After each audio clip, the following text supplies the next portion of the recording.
Paano naman po mag-remove ng mga group sa Facebook or Messenger? Tanong yan ni Lods na sa isang tutorial natin. So dito Lods, sa tutorial na ito, ituturo natin dito kay Lods at para dun sa mga hindi po nakakaalam kung paano mag-leave or mag-remove ng group sa ating mga Facebook man or Messenger. Madali lang naman po ito gawin mga Lods, i-follow mo lang po ang tutorial na ito. So ganito lang po ang gagawin mo.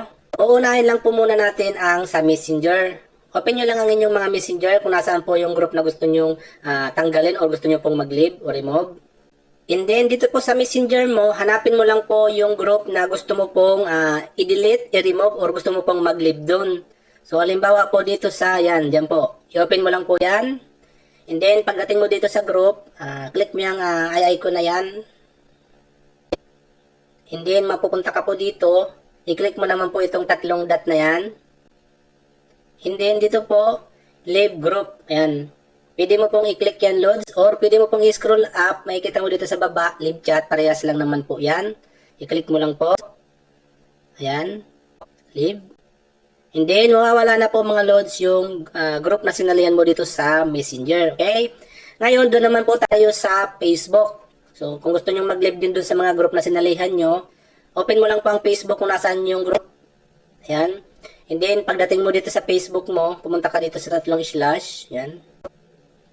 Ngayon, dito po, hanapin mo lang yung group button. Yan, selection na yan.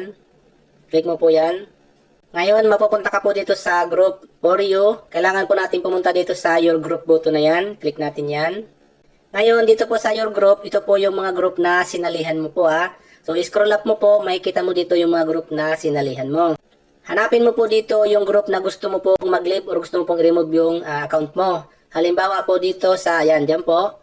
I-click mo lang yung group na yan. And then, mapupunta ka po dito sa group profile ng group. Dito po, pupunta ka dito sa tatlong slash. And then, punta ka dito sa tatlong dot. And then, dito po, ayan po, meron ka dito mga pagpipilian. Una po, ang gawin mo, i-click mo muna tong unfollow group. Okay, click mo yung unfollow. Ngayon, ma-unfollow po. You're no longer following this group. And then, ulitin mo po ulit. Tatlong dot. Ayan po. Hindi na po siya nakapollow. Ngayon, dito ka naman po sa leave group. Ayan. Click mo yung leave group.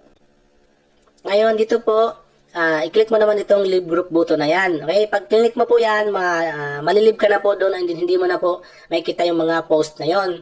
And then, kung gusto mo ulit makita, kailangan mo po mag-rejoin sa group. So, dahil hindi po natin ito pwedeng i-click kasi group po natin ito mga Lods. Okay, pwede po kayo pumasok sa group na ito mga Lods para mag-post ng mga recipes nyo sa iyong mga vlog. Okay? So, ganun lang po Lods ang gawin mo. Sana po nakatulong. Kung may katanungan ka po ulit, mag-comment ka lang po sa comment section ng video na to at sasagutin po natin yan Lods sa abot ng ating makakaya. So, hanggang sa muli, much love.